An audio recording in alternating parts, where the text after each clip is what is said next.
Absolutely. Go right ahead, bro. So me being a leader, a young leader, older leaders could see leadership in me. So by me doing all the things that I did to lead me to prison at such a young, tender age of 24, because I'm still a youth. No matter how long I've been off the porch, I'm a young man. I don't know the real world at all. Right. You take me away and you threaten me with 15 of life, let me get that 15. Everybody was like, man, you crazy. You signed a plea bargain for 15. Listen, I don't have no co-defendants. I know what's up with me. I'm going to take this 15 because if I don't, they're going to give me the big end of it. They're going to give me 30. I already know. They done already said it. Because the middleman between 15 and life is 30, which is really a life sentence if I'm already 24. Right. But, you'll be 50 when you get out. Cool. Yeah. So I took the 15. In doing so, I walked into the federal system and it was a whole new world. Now you got the best of the best criminals from around the country. I'm from Indiana. So, you get so much gangsterism. And you got some gangsters and some people that putting it down and selling dope and doing what they do. But when you get into the feds, it's like, you did what? To how many people? Why? And then I started thinking, like, why am I area with you? And you and you and you. And then I learned. They say it's a classification system. So even though you didn't do what I did, you got the same type of background that was leading up to do what I done. So we classified together. Okay, cool. You got how many life sentences? You got how many? So I said off the rip. So I'm gonna have to adjust how I'm moving here. I don't want to get cool with you because I don't want our mentalities to become the same because your mentality is way different from mine. The day I got locked up, I already said I'm about to change, man, because ain't no way. These people just flash my life before my eye, boy. Now I know I ain't about to go for life. I know that. But they saying it and my people believe it and the community starting to say it. I'm like, bro, this ain't cool. I got to make some adjustments. So when I got in there, I sought out leadership, right? I'm 24. I was a GD, so I was a gangster disciple. So when I go in there, we can find the brothers, but I know y'all. Like, even though I never met you, because you from Chicago and you from Florida and you from Tennessee, I know us. Yes. I need something different. Mindsets. The Most High blessed me to meet, and I didn't even mention this to you brothers before, H.Rap Brown, right? Okay. And how I met the brother was I used to watch A&E all the time. I sit and watch it in jail. Like, I like A&E. I like crime shows. Like, obviously, I was in the criminal element. I just like watching A&E. Right. But he used to have educational stuff on every blue moon. It'd throw something to you. So it gave a 60-minute documentary about H.Rap Brown, who he was. I seen this, but it didn't register.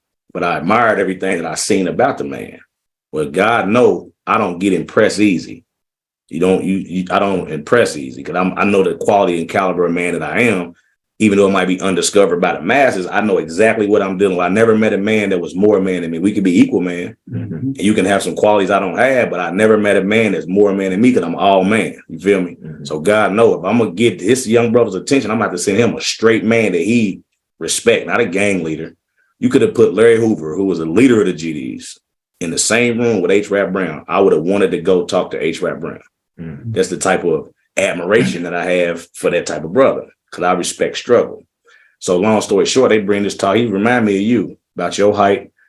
He got salt and pepper, long little gray goatee, kufi on. He walk on the bus. When he walk past me, I get chilled because we all getting ready to get shipped to the airplane to fly out to the Supermax in Florence, Colorado. He's ready to get buried in the Supermax. I'm going to the max next to the Supermax because if I do one more thing, I'm gonna end up in the Supermax too. So I'm starting to catch it like, bro, you tripping even in here, right? So when I see the brother, we in Atlanta when it happened, because that's where he caught his case.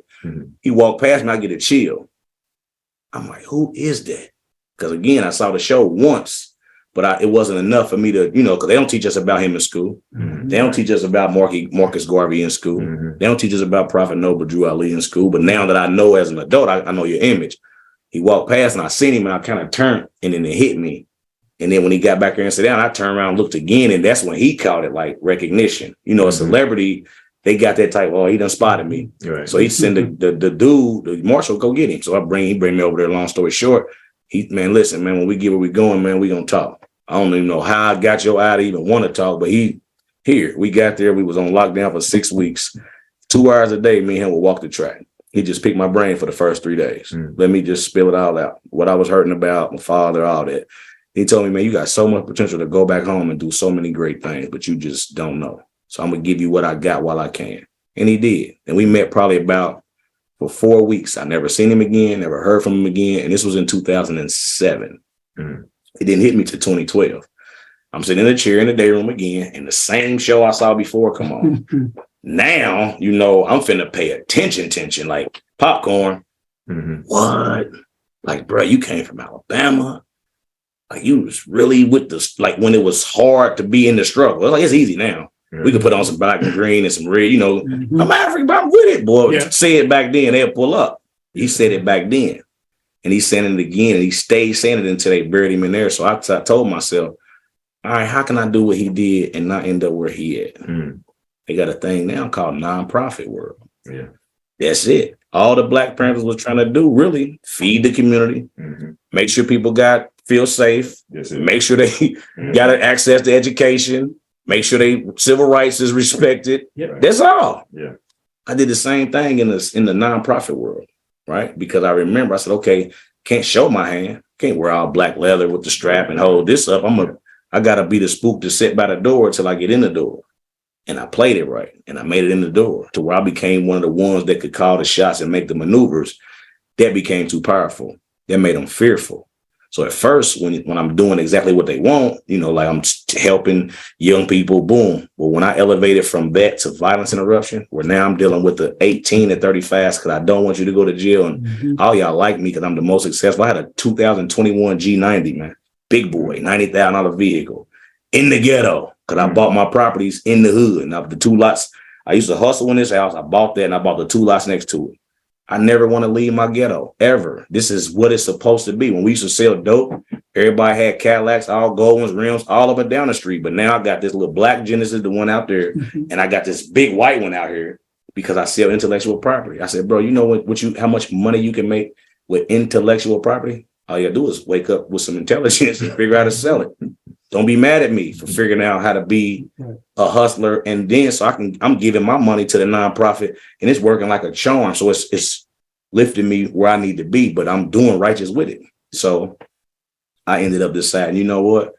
It's time, because my daughter was born, or she was conceived in January of 2021. Same year, January 2021, so much stuff happened in my town. I felt like God was kind of thrusting me. I'm like, why this happening? I don't want to turn into no savage. I want to be a good guy. I don't want to be, why they hating on me? Why they want to steal my stuff? Why they want to break in here? What make them want to rob me? They don't want to play. Oh, I'm the good guy. I'm the minister now. You think it's sweet, but it's not. I'm a warrior first before a lot of stuff. But I looked at my wife and my 19-year-old now son. I took him in the backyard. I said, check this out. Y'all know me. And y'all know I'm fully prepared. I don't have felonies. I have civil rights. Everybody let's talk about that a little bit. Yes, sir. You did the time. You did how much time you did? 11 years, 11 months, and 27 days. And you came out and you made a change. Oh man, 100%. You did something many people, many guys or girls or whatever that go to prison or get caught up in these institutions are not may think they're not able to do, because of some of the obstacles that may be in the way. Share with us a little bit what you had to go through to kind of get yourself back in the system, so that, that you have your rights back and now you're able to operate the way you're doing right now. Yeah. Well, most of it was mental, right? Because a lot of us, we already hear it's hard to get a job. Right. They don't let the father stay in the house with the girl when they got kids. So we believe in Section 8 rules, and my girl ain't even got Section 8. You just, I can't live with my girl. So we got all these mental barriers. You got to be way stronger than your circumstances. The whole time I was incarcerated, I still was a very, very hands-on, in-touch father. I was an in-touch son, grandson. I never let my mind get stuck in prison. I always did something to build my brain up, and I stayed connected to the outside world as much as I humanly could. I don't want your money. I'm actually sending some home, but I just want to stay in the world because I'll be back. That's the number one mentality that you got to have. And so if I know I'm coming back, I want to come back very, very, very strong, right? Then again, just like the brother says, I looked in here, I say, hey, man, what's these books? Them books could have sit there and some people not going to seek them out. I did that same stuff in prison. Hey, what's this section? Because you can get all the fiction you want, but why you got to go over through the line over there and check them out? I don't want to go over there. And now I'm over here. And one thing I say, because I'm an author and you one too, nothing is more important than reading. Right. I don't care if you read the funny papers, Right. comics, urban literature, just read. Right. Because reading open up your mind and it makes you think about your own thoughts. That is the most dynamic thing that the Most High gave us the ability to do. I done slapped my dog for boo-booing in the cage. And I seen that dog think about biting me. But then it didn't even think about the thought, because if it did, it would have ran back in the cage. Because I bet not bite him. He gonna kill me. But it didn't even think about the thought. It just thought the thought, and the thought passed on, and we was back cool. I said, that's simple intelligence. Me, I could think about the thought, like, I'll smack him. But boy, if you do, he gonna toss you so many. That's conscious of my consciousness. And that's what I really speak on and teach on. Oh, yeah. Because I sought out authors. I sought out James Allen. And let me say this. A lot of the knowledge, and people say all the time that people stole all of our knowledge. And they did. And there's not a question about that. No one can dispute that. So where is their stolen knowledge now? It's in their possession. So therefore, sometimes you got to go seek out the knowledge that they got. That's right. And apply the knowledge of the Most High, your spiritual discernment, and say, boy, you got the truth right here. I don't care what color you are and what I know it. So that's what I did. I sought after the ones in the world who were progressing and winning in this realm. And I said, what is it that they have in common? Because some of them came up in the Great Depression. Some of them came up in times of European disaster. But what do they have in common? They got the ability to keep pushing. And I want to learn. I want to be a dude that picks up information. And so when they teach you how to get the information, how to extract it in these simple books, I'm talking about the best book ever written to me, hands down, outside of the Bible, is the book is like this little. It's called As a Man Thinketh, by James Allen. It's the littlest book. It's probably no more than like 15 pages. And I'm talking about little half pages. So profound and powerful, I used to keep it in my pocket because I done read it 59 times. And I'm going to just keep reading it because it's so growthful. And so I took his same understanding and Emerson's same understanding and some of Socrates and Aristotle's understanding.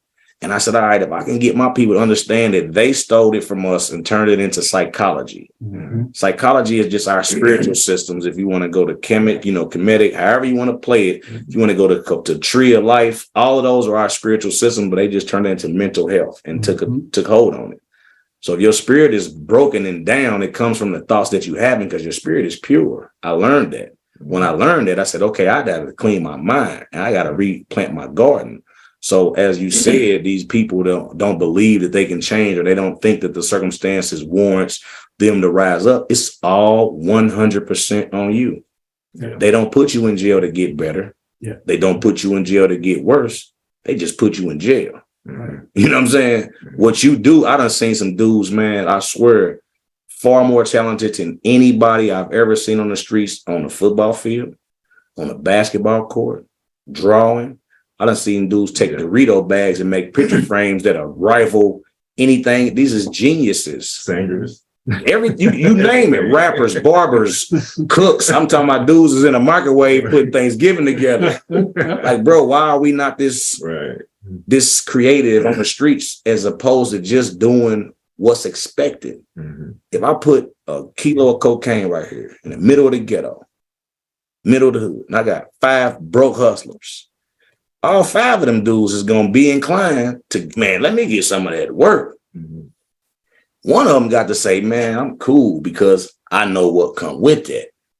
We don't never think that far because we never get out of survival mode. Mm-hmm. I made it out of survival mode, and that answers the next step of your question. Mm-hmm. My journey was not simple. It was not sweet. It was not as easy as I may make it look or sound. I worked for $9 an hour as the trash man, jumping off the trash truck in the wintertime. I worked from May until December the 12th as a temp for $9 an hour. I showed up every single day, at least 10 minutes early. I bought my own PPE, my personal protective equipment. You don't got to give me that, boss. I'm cool. I got that. I want to be properly prepared so I don't perform poorly. I made sure I spoke. I was personable. All these things are things that goes into my ability to change because I have to change my network of people. Mm-hmm. I have to make myself personable to the right people. The boss need to see me being who I am, not y'all. Y'all work with me. So when the boss and them, I know the what they call a union president coming around, he's very powerful. I make sure I don't do nothing special. You just see me. And then one day he asked me, man, why you ain't coming to the luncheon? I said, man, I'm a temp. He said, what? He said, bro, every time I come in here, you right here. You happy go lucky. You on your job. I never heard a bad thing about you. Your name's everywhere. Put the application in. I said, boy, it worked. I was consciously seeking his attention for that little piece of validation. I put that in from that moment on, everybody, oh boy, because he liked me, they liked me. And that powerful relationship ended up being one. Boy, I'll tell you about that on the next episode. Okay. He's the president over the whole region. Black man, strong. When I say strong, he done hired, over 500 black men and put them in work for their family in the city with benefits. Man, he's a great guy. Steve Quick, let me just give him his flowers while he's still here. Indeed. But as I got on as a permanent, they paid me $18 an hour. You know, that's life changing. Right. I went from 9 to 18. Now I'm respected in the house. I used to walk in with that little $300 check, right? And I give it to her. You hear it. And I just had a puppy eye, like shoot me 50 or something so I can go hang out of her. You know, do a little something. What you're talking about, see, I want to touch on, you said a lot and I'm enjoying listening, but I'm going to extract some points. Yes, sir. About truth and change. Yes, sir. Because see, you're talking about the truth, yet you're also talking about the change. You mentioned this system. It's meant for incarceration. It's not meant for rehabilitation. No doubt. You have to rehabilitate self. See, the truth tells you you can be self-rehabilitated. Because the system is designed, it knows the truth. So it's going to lock you away knowing that you're going to become institutionalized. Yes, sir. And then you will become basically you become a coin for the system. And they stole our knowledge. And that's beautiful when you say that. And we have to be really conscious that the knowledge was stolen from us. But the knowledge is there and it's available. So we have to now go back and get our knowledge. But what's missing is most people say it's stolen and you get upset. It's okay to be upset, but you have to change and say, you know, I'm going to go get that knowledge and then apply that knowledge to myself, make me better. And then I'm going to go now and make my community better. See, because if you want to help change somebody, you first have to change yourself. There's no need in getting angry at the system. Because the system is simply going to lock you. Like if you'd have got angry at the system, and that's what it's designed to, most get stuck there, then the system going to give you life. But you decided that I'm going to make a change and create my own life. That's a difficult journey to do when you're not conscious. Like it all starts with the mentality of, like you say, reading. We really take it for granted. But if you can be in a library and not pick up a book, because those who oppress us, they read and they apply the knowledge of the books. When like you see, when you mention that cocaine and the hustlers, we have to understand that there's nothing wrong with hustling. Right. I'm a hustler. Right. But see, I'm a legal hustler. Right. What do you hustle? I learned a long time ago that I can hustle on the street. But if I take that same mindset and become a legal hustle, now I don't have to look over my shoulder and worry about blue and red lights. No doubt. In fact, I invite the blue and red lights to come up because now I can take the hustle and benefit other people within my community. See, if we concerned about a job, the simplest thing to do is create a job. Absolutely. If you're a poor employee, then simply change from becoming a poor employee and become the best employee. Right. Employers are searching for good employees. Yeah. But you have to check. He's talked about a lot and it gets more detailed in the book. So we're going to make sure they know how to get this book. Yeah. Because when he talks about his background, being raised by a single, but being on crack. See, he didn't say it's deep of having to survive on the street. He had a dad, but it's like, it was about survival. No doubt. It ain't like he was staying in a home and dad going to work every day and the lights always on and the grocery full. I'm gonna say there wasn't no food in the icebox. The lights was off. And he was taught that he had to survive. So it's good he had the dad there. But see, in the book, it it talks about the reality that we have to go through. But the difference is he has come through this, and not only come through it, but he came through with a plan of how to take others from that same situation and make their life different. Because it's not just a book that reads about the problems, it's a book that gives you solutions.